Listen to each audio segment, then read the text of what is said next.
Buenos días a todos. Primero que todo, agradecer a Italcol, a las personas de Miguel Ángel Sánchez y Carlos Espejo, principalmente, por esta invitación.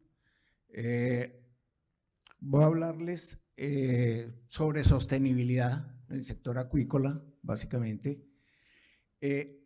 Muchos de ustedes ya me conocen pues, a través de Fundación Hidrósfera, de lo que hemos hecho aquí en el Huila, pues en otras partes del país también, pero, ¿qué pasó aquí?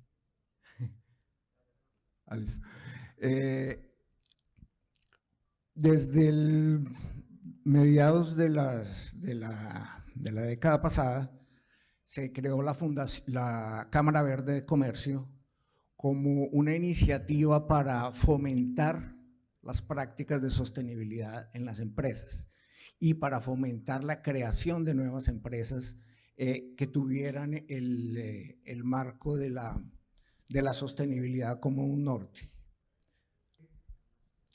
Aquí comencemos por pensar en el escenario que tenemos por delante, ¿no? Yo les voy a hablar de diferentes cosas que están afectando al planeta entero, ¿no? Principalmente lo que tiene que ver con cambio climático, pero también hay unas oportunidades, o sea, no es tampoco una necesidad, no tenemos que correr, volvernos sostenibles, porque si no, nuestras empresas no progresan, no pueden desaparecer. Es más de verlo como una oportunidad de cambiar hábitos, ¿no? Que normalmente, digamos, estamos acostumbrados a nuestras empresas que, hombre, vamos siempre atrás del lucro, y vemos el tema de sostenibilidad como un gasto, a veces como una moda, como algo que sí, que no, pero bueno, de pronto el consumidor está pidiendo algo que tenga un sello verde o algo así, pero no vemos el tema sostenibilidad a fondo, no lo practicamos, entonces hay que verlo como una oportunidad. Ahora estamos pues en Colombia, estamos en transición con el nuevo gobierno.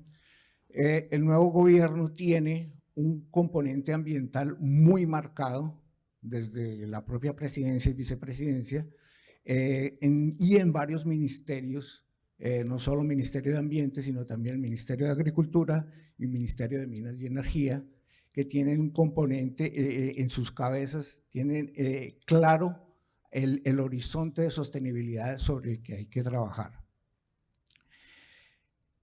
El día de ayer, pues ayer y antes de ayer, se creó en el Congreso de la República la Comisión Accidental de Agua y Biodiversidad. Nosotros, pues como Fundación Hidrósfera y como Cámara Verde, fuimos invitados a apoyar esa iniciativa, obviamente pues desde la parte técnica, ¿no? Y puedo adelantarles que el tema sostenibilidad en el sector productivo va a ser condicionante, ¿no? Sobre todo porque una de las iniciativas centrales, de las propuestas centrales del nuevo gobierno, es combatir el hambre. Entonces la producción de alimentos va a ser prioritario en todo el país, ¿no? Y sobre todo lo que tiene que ver con producción de proteína de calidad. En ese punto la piscicultura va a ser, digamos, el llamado a llenar espacios, sobre todo.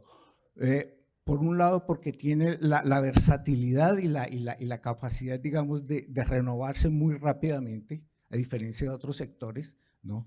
Porque nosotros manejamos ciclos pues, relativamente cortos y sobre todo también porque es proteína de muy buena calidad. Bueno, normalmente nosotros hemos visto, hemos visto que pues los temas ambientales, los temas económicos, los temas sociales, los manejamos por separado en nuestras empresas. O sea, las empresas tradicionales nos movemos de esa forma, ¿no? Cuando ya pensamos en sostenibilidad, tenemos que integrar las cosas de una forma equitativa. Normalmente nosotros le damos, bueno, no, déjalo ahí. Nosotros le damos énfasis a lo económico. O sea, montamos una empresa ¿para qué? Pues para tener lucro, para generar valor agregado, etcétera, ¿no? La parte social, bueno, hombre, nosotros tenemos que tener empleados, tenemos una comunidad que nos apoya, tenemos unos clientes, o sea, tenemos un medio social en donde nos movemos, ¿no? Pero siempre lo económico va a estar por delante. Ya lo ambiental le paramos bolas porque, ay, hombre, porque toca, porque hay unas reglas de juego, una normatividad que hay que cumplir, etcétera, pero no lo tomamos tan a la como debe ser, con la importancia que es. Lo que se busca realmente es hacer una integración equitativa entre esos tres componentes, ¿no?, dentro de las empresas para generar procesos de sostenibilidad. Cuando me refiero a procesos de sostenibilidad es que sean sostenibles financieramente, obviamente, eso es lo principal que estamos buscando, pero también que sean sostenibles, ¿no?, en términos de nuestras relaciones sociales y en términos de nuestras relaciones con el medio ambiente. Sostenibilidad significa permanecer en el tiempo, ¿no? Y en un escenario que está cambiando, sobre todo por cuestiones de cambio climático principalmente, aunque hay otros componentes que entran en juego, ¿no? Por ejemplo, la crisis de la guerra en Europa, temas de comercio exterior, bueno, diferentes cosas que nos afectan, pero el tema ambiental es ahorita, digamos, el condicionante principal de todas las actividades económicas en el mundo entero, no estoy hablando solo de Colombia. Bueno, en ese sentido, pues vamos a intentar, digamos, dar una pincelada, un brochazo gordo, como se dice, sobre qué es esa sostenibilidad, cómo se come eso, ¿no? Ahí no puedes subir un poquito. Ya. No, la otra, la siguiente. No, por favor.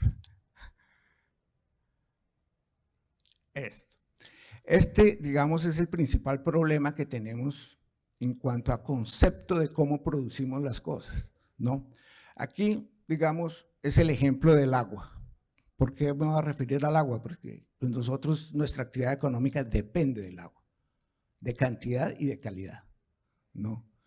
Pero nosotros tenemos la mala costumbre de hacer un consumo lineal del agua. O sea, se produce el agua, se utiliza, al utilizarla le estamos añadiendo unas cargas, las llamamos cargas contaminantes, ¿no? Y se desechan, hablamos de vertimientos ahí.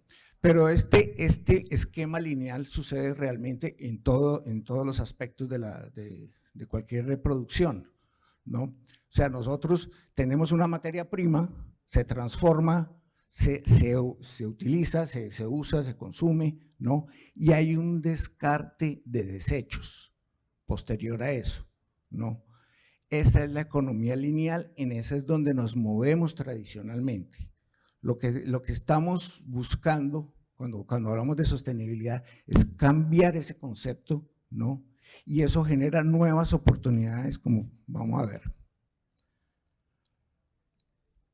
Bueno, en el escenario de cambio global, pues todo el mundo habla de gases de efecto invernadero, que la huella de carbono, que el tema energético. En realidad, digamos, el país, Colombia, la huella de carbono nuestra es relativamente baja. Y los principales, digamos, aportantes, pues son temas de deforestación, temas de ganadería, sobre todo ganadería extensiva, temas de cambio de uso del suelo, los embalses también, por ejemplo, producen mucho metano, y al igual que los rellenos sanitarios, ¿no? Y estamos desperdiciando, digamos, esa oportunidad de aprovechar ese metano, esos gases de efecto invernadero, ¿no?, en otras cosas, que sería producción de energía en este caso. Pero la mayor afectación que nos va, que tenemos por delante como país está en la oferta hídrica. O sea, es el principal. Nosotros vamos a estar oscilando entre el niño y la niña, entre la escasez y el exceso. Y el sector piscícola ya lo ha padecido en carne propia, ¿no? Por ejemplo, en el caso del Niño, ¿no? El último gran episodio del Niño, que fue en 2007, ¿no? Generó un evento de mortandad masiva en el embalse de Betania, ¿no? O sea, se dieron las condiciones para que eso sucediera, ¿no? Fue una suma de condiciones, pero el principal, estábamos en un escenario de escasez de lluvia, de bajo nivel de los embalses y demanda energética. Entonces, fue como un dominó y se generó ese desastre. Hay otro, cuando se habla de cambio climático, se acostumbra a hablar también de calentamiento global, ¿no? Ese calentamiento, pues sí es un proceso paulatino, ¿no? Va a afectar principalmente el sector agrícola, ¿no? Sobre todo en Colombia, por el tema de los pisos térmicos. Entonces, por ejemplo, el café, que más o menos entre los 1000 y los 2000 metros que se cultiva, ¿no? Va a estar cambiando, va a calentarse más ese piso térmico, entonces los cultivos de café van a tener que subir un poquito más en altitud. Y eso va a pasar pues realmente con todos. El tema de genética, de transgénicos, bueno, todo lo que se maneje en ese sentido va a tener una importancia tremenda porque es lo que nos va a permitir irnos adaptando a esos nuevos escenarios, que no son tan nuevos porque ya está instalado. Realmente el cambio climático no es una cosa que va a suceder, ya está sucediendo y lo estamos sufriendo y el mundo es testigo de eso. Bueno, no va a pasar por… sí. Este gráfico, ¿puedes bajar un poquito para que se vea el título bien? Bueno, no bajarlo. Sí, un pequeño.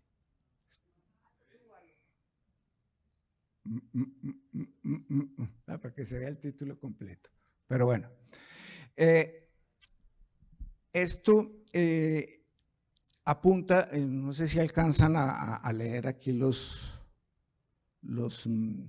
letreritos pequeños, bueno, son diferentes resultados. Así le puedes dar un zoom, claro, al gráfico.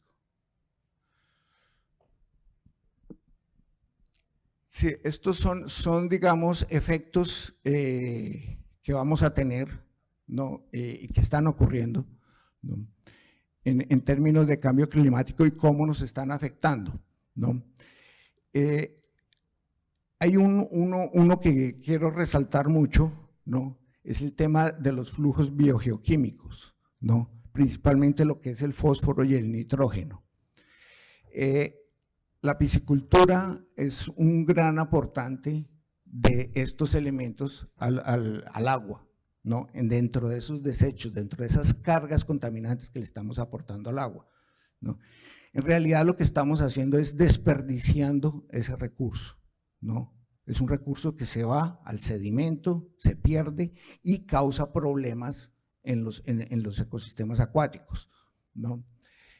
Tema de agua dulce no es tan problemático para nosotros aquí en Colombia. Tenemos una oferta muy buena y aquí en el Huila es excelente, ¿no? Pues tenemos una fábrica de agua allí en el macizo colombiano, que eso es absolutamente fantástica.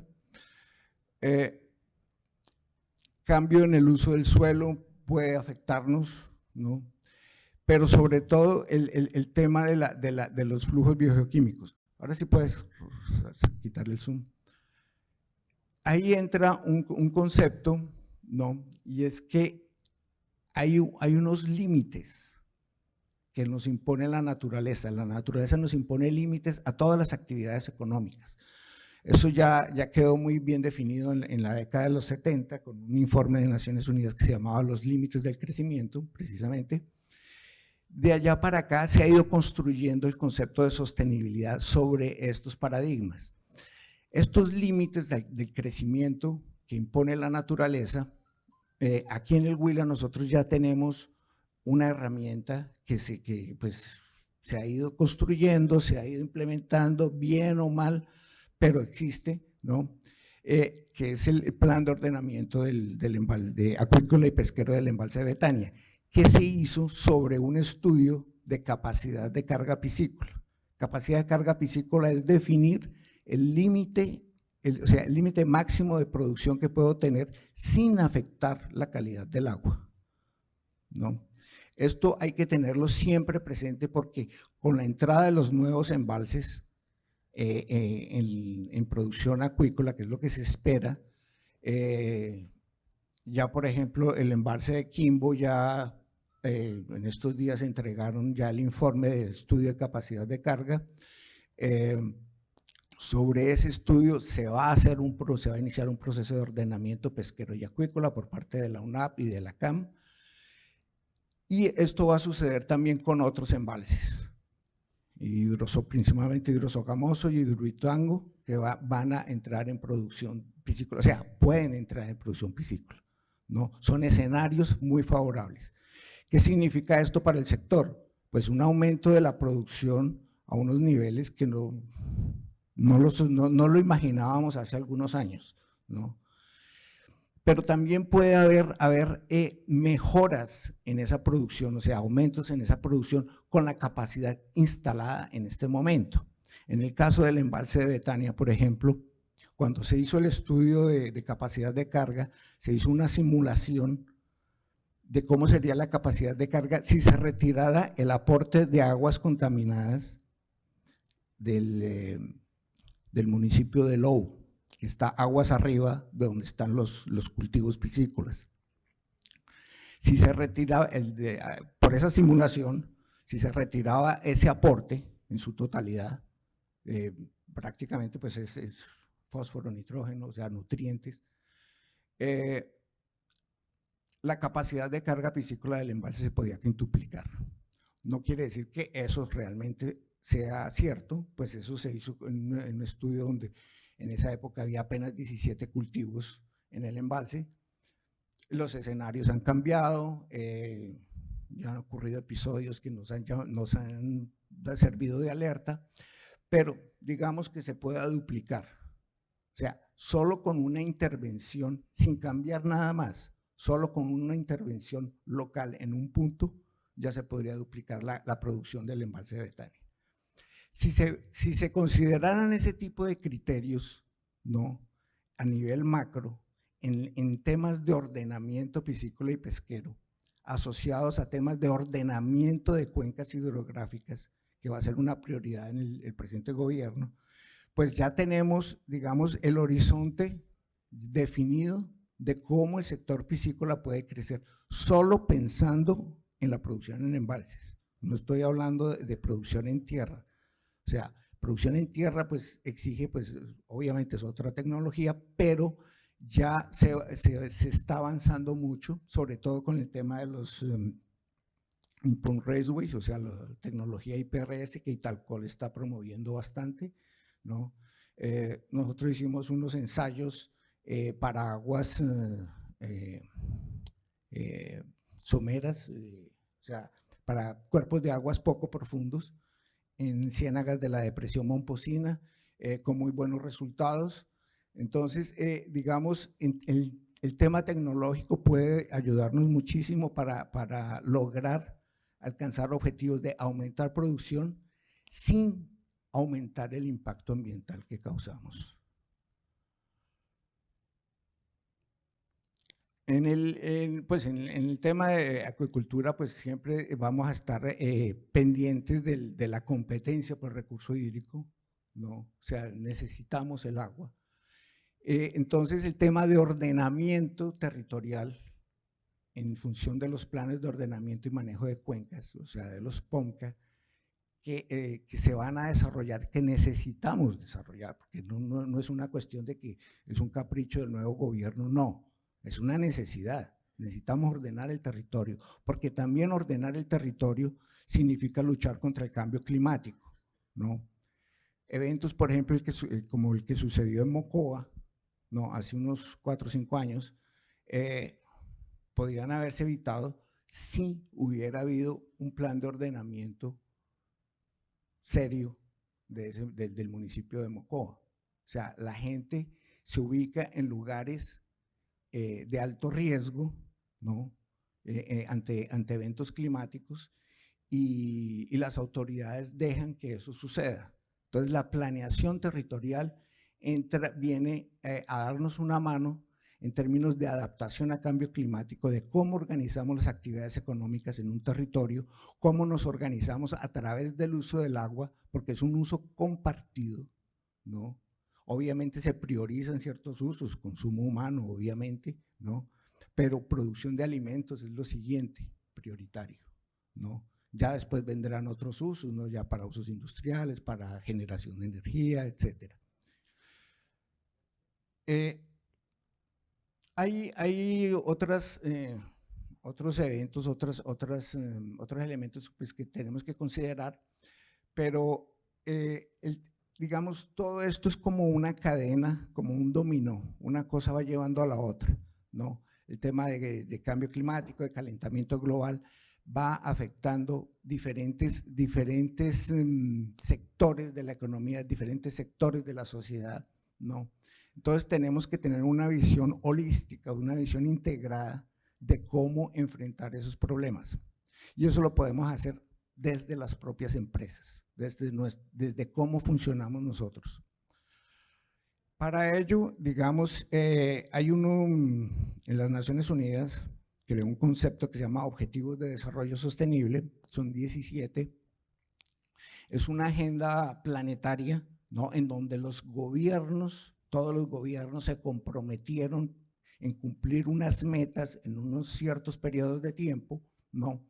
Precisamente para combatir el cambio climático. O sea, estamos con un aumento de población, estamos con a veces escaseces de recursos, bueno, una cantidad de problemas, ¿no? Y tenemos que alimentar a la gente, ¿no? Tenemos que aprender a convivir entre nosotros, aprender a convivir con la naturaleza. Entonces, los objetivos de desarrollo sostenible vienen a darnos una mano sobre a dónde tenemos que apuntar.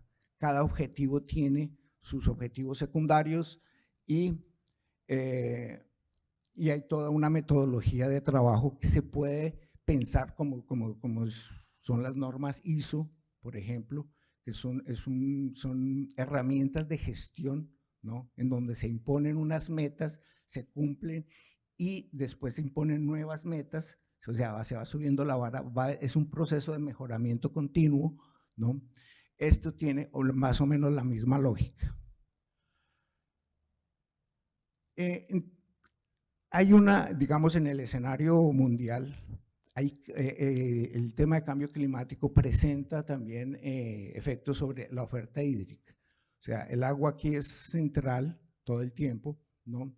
La vulnerabilidad en términos de, digamos, de oferta hídrica, en el caso de Colombia, pues es relativamente baja. Hay países que van a sufrir más por el tema hídrico. Por ejemplo, Brasil va a estar más dependiente. Es más, Brasil ya lo está sufriendo, ¿no? Ya hace un par de años ya hubo una escasez tremenda, por ejemplo, en la ciudad de San Paulo, la ciudad más poblada del hemisferio sur, tuvieron racionamiento de agua, algo que nunca se había visto, ¿no? El tema de las quemadas en la región amazónica, el cambio del uso del suelo en la región amazónica, también está afectando la producción de agua en toda América del Sur, ¿no? Por el tema de los ríos voladores, no sé si ustedes conocen bien ese tema. O sea, el agua, por ejemplo, que nos llega aquí a nosotros, no es que nace en los páramos, no, es agua que nace en la selva amazónica principalmente, ¿no? Pues obviamente también de evaporación en los mares, pero en la región amazónica se ha generado todo un circuito de circulación atmosférica del agua que es captada por las altas montañas. En el caso colombiano, pues los páramos son esas trampas de agua que nos permite captar esa agua atmosférica y convertirla en cuerpos de agua que corren por nuestros ríos.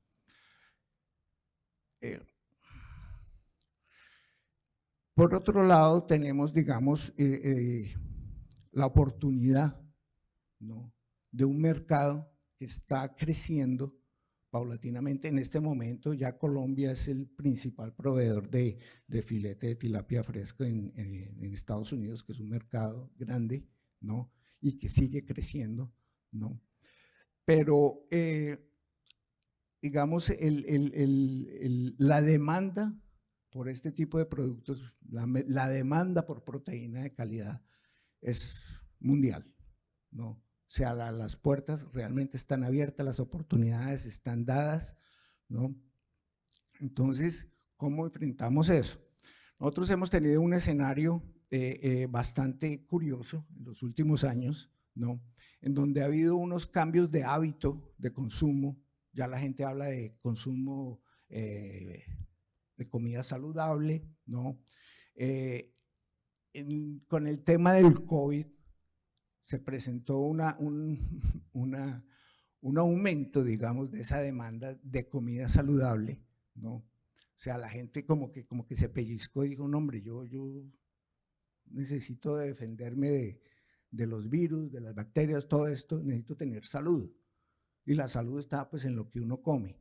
Y lo curioso es que se identificó como la carne del pescado como un alimento altamente saludable. Entre todas las carnes, entre toda la proteína animal, el pescado surgió como lo más saludable, el tema de los omega, temas de vitaminas, bueno, una cantidad de cosas, ¿no? Entonces, realmente, digamos, la pandemia sirvió un poco para eso, ¿no? Pero también sirvió para pellizcarnos, como alerta, en el sentido de que, por ejemplo, en nuestras empresas y también en el sector público, se maneja mucho conceptos de planeación estratégica.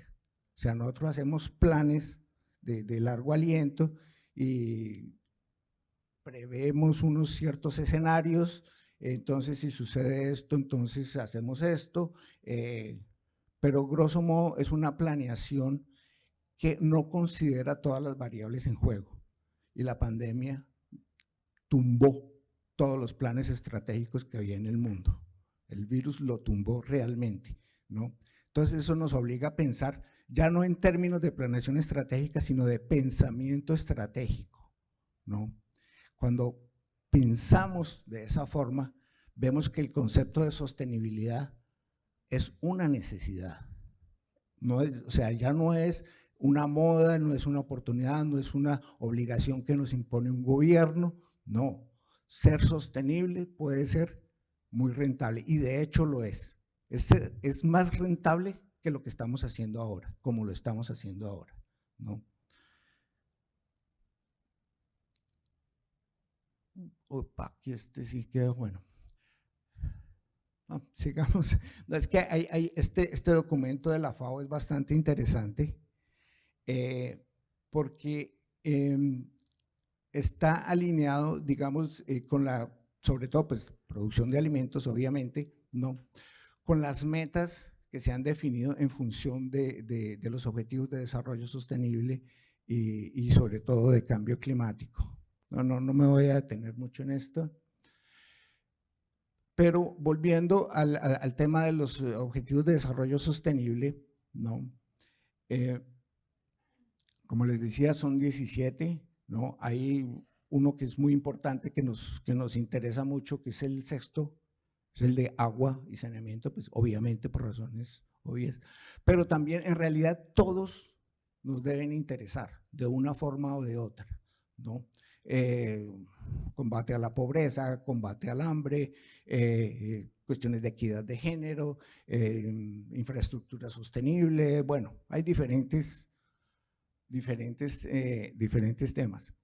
Pero entonces el reto que tenemos por delante es cómo, digamos, tecnológicamente, cómo nos organizamos, cómo hacemos reingeniería en las empresas, ¿no?, para adoptar los conceptos de sostenibilidad y hacer de esto nuestro pan de cada día, ¿no? Esto no es una cosa no, esto nos cuesta mucho, no, realmente es la única salida en este momento.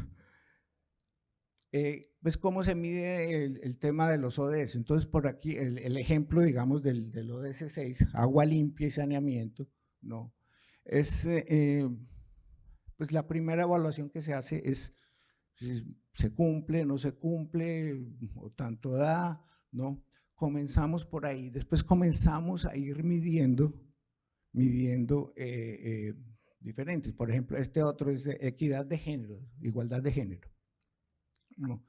También ver cómo estamos manejando ese tema dentro de nuestras empresas, cómo los temas de inclusión, o sea, cuando hablaba, al comienzo hablaba del tema social, o sea, esto es un tema social que hace parte de la sostenibilidad de nuestras actividades, o sea, no es solo la parte de cómo nos relacionamos con los recursos naturales, ¿no?, sino es todo esto, ¿no?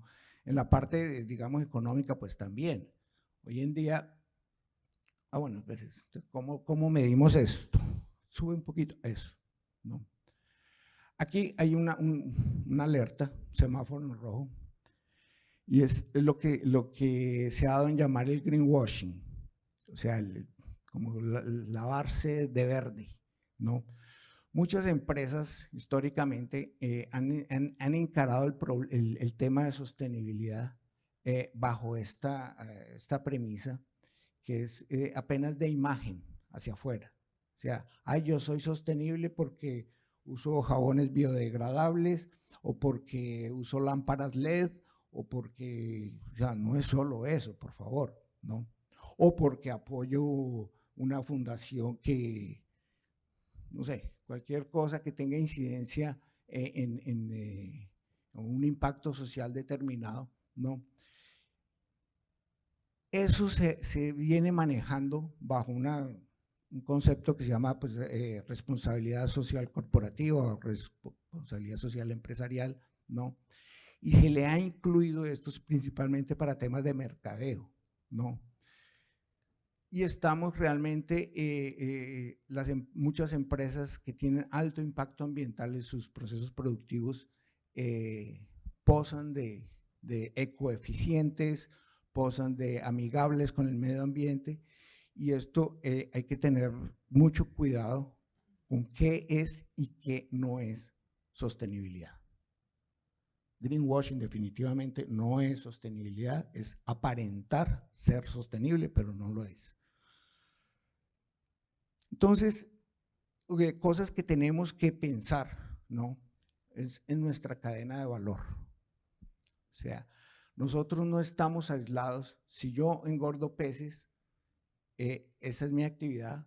Estoy, digamos, lo que sería tal vez en donde dice fabricación, ¿no? Pero dependo de extracción de recursos naturales, dependo de otras cosas, de otros eslabones que están antes. Y hay otros eslabones que están después en esa cadena productiva, ¿no?, que también dependen de nuestra actividad. Entonces, hay ese encadenamiento, ¿no?, es importantísimo siempre tenerlo presente porque de ahí se deriva mucho del cumplimiento que nosotros podemos dar a los ODS, ¿no?, del cumplimiento que nosotros podemos dar a nosotros mismos en términos de sostenibilidad, ¿no? Entonces, es importante tener esa visión, porque en cada etapa de la cadena productiva se generan lo que se llaman externalidades. Externalidades en economía son efectos que no los asumimos nosotros, no nos responsabilizamos por ellos y se lo damos a la sociedad para que lo resuelva. La contaminación es el ejemplo más claro de eso, es una externalidad negativa. Puede haber externalidades positivas también, ¿no? si estamos mejorando cosas, si esas mejoras que nosotros hacemos están beneficiando ecosistemas, beneficiando seres vivos, beneficiando personas, etcétera. Eso ya son externalidades positivas. Pero generalmente, pues el problema se hace en las externalidades negativas, o sea, la contaminación. En el caso, por ejemplo, del uso y descarte al final, no. Cuando hacemos en un proceso industrial, en la industria de alimentos, por ejemplo, antes no se pensaba en los empaques. Ah, no, pues que lo boten. No. Hoy en día ya existe a nivel mundial toda una postura de responsabilidad de las empresas, ¿no?, en lo que se llama el postconsumo. O sea, ¿qué sucede después de que el consumidor consume nuestro producto? ¿Qué efecto queda de todo eso? Generalmente es basura, ¿no?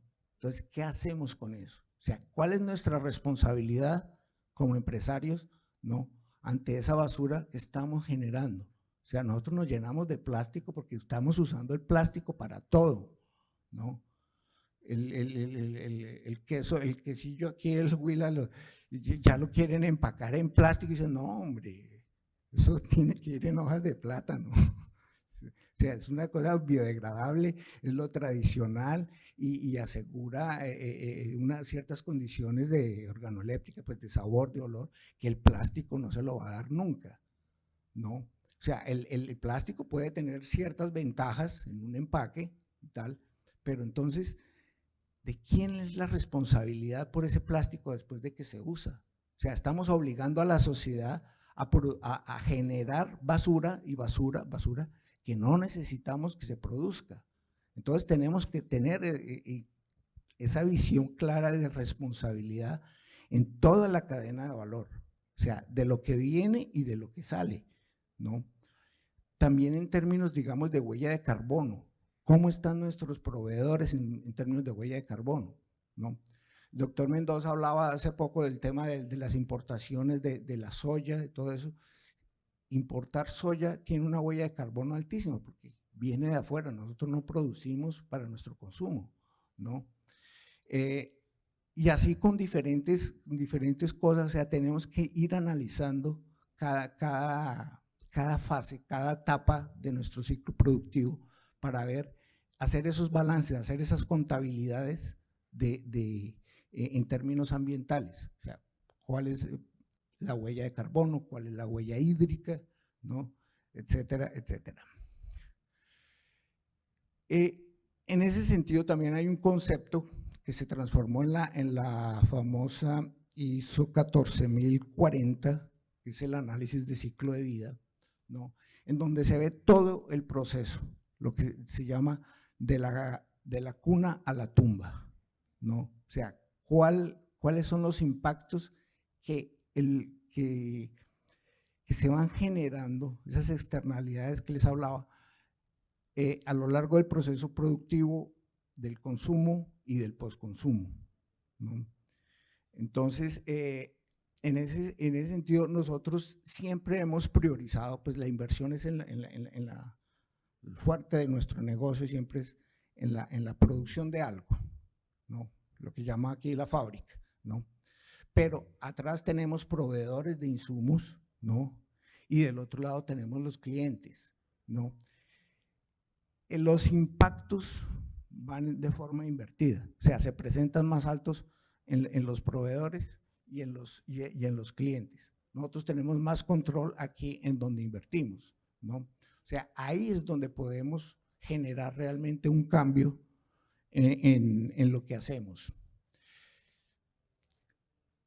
El concepto de economía circular, que está entrando de moda, pues busca generar oportunidades, o sea, oportunidades económicas, ¿no?, haciendo un manejo adecuado de aquello que llamamos residuos, que llamamos basura, que llamamos desechos, ¿no?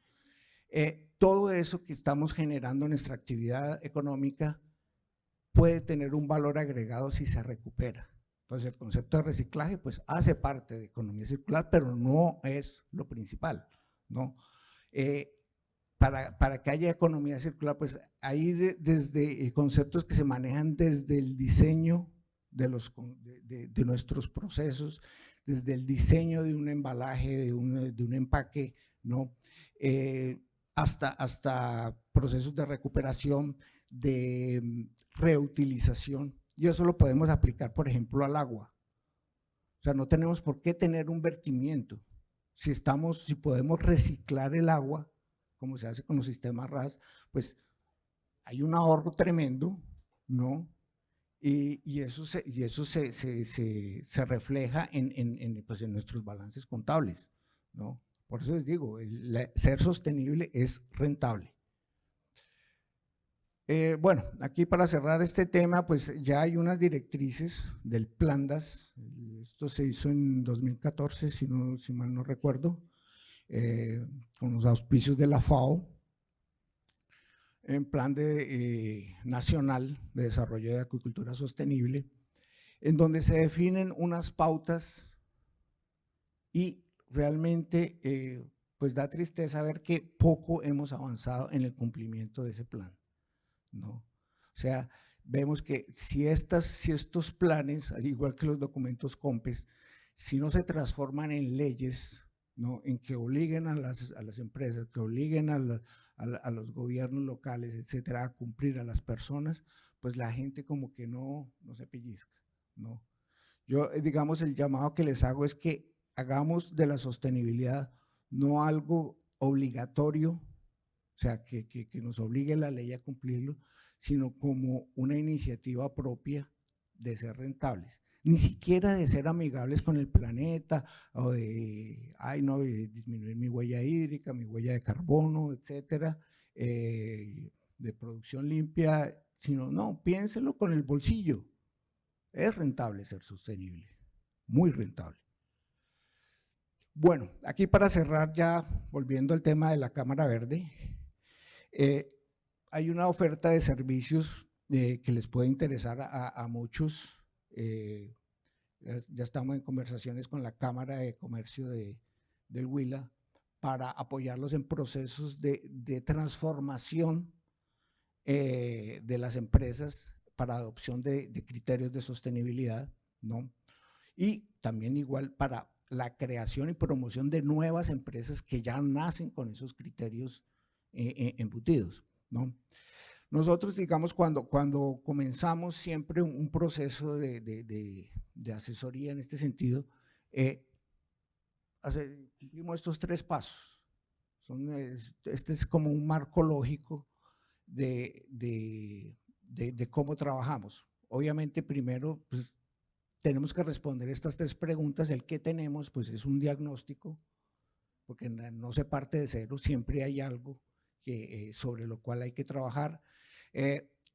Se definen unos objetivos y metas, ¿no? Mediante la respuesta al qué queremos. O sea, es un ejercicio que se hace siempre con los clientes, ¿no? Es un ejercicio como de ensoñación.